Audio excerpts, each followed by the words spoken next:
ஜென்ம ஜென்மோ ஜென்மி ஸ்ரீச்சரண் ஸ்ரீ பாக்ய சாய். அனைவருக்கும் சாய் சுப நமஸ்காரங்கள்.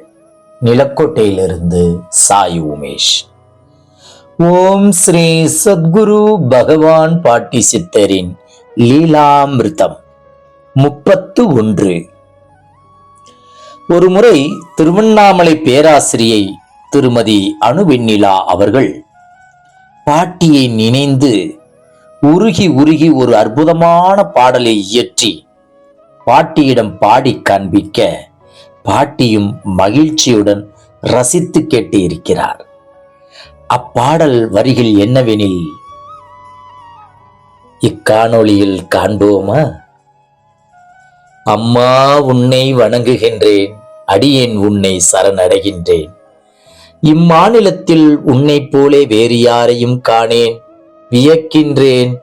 அம்மா, உன் வசவுக்கு நடுவில் வைரம் இருக்குது, தேடி எடுக்கட்டுமா? உன் பசப்புக்கு நடுவில் பாசம் இருக்கிறது, பார்த்து மகிழட்டுமா? சொல் கசப்புக்கு நடுவில் இனிப்பும் இருக்குது, கலந்தே சுவைக்கட்டுமா? உன் வார்த்தைக்கு நடுவில் சூட்சமம் இருக்குது, தேடி தெளியட்டுமா? உன் எச்சில் சோறு எனக்கு அமுதம், எடுத்தே உண்ணட்டுமா? நீ மிச்சம் மீதி இருப்பதை வீசிட பிடித்தே முடியட்டுமா?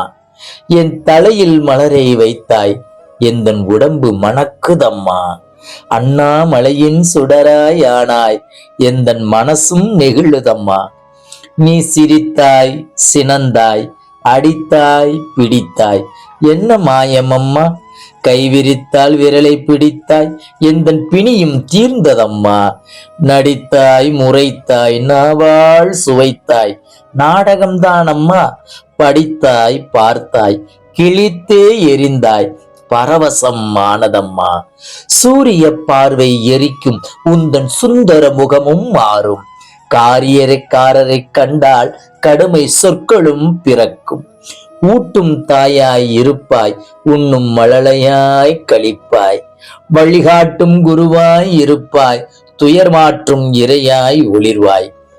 இப்பாடலை ரசித்து கேட்டு முடித்தவுடன் பாட்டி சந்தோஷ மிகுதியில் பழங்களும் இனிப்புகளும் இவருக்கு கொடுத்து ஆசீர்வாதம் செய்தார்கள்.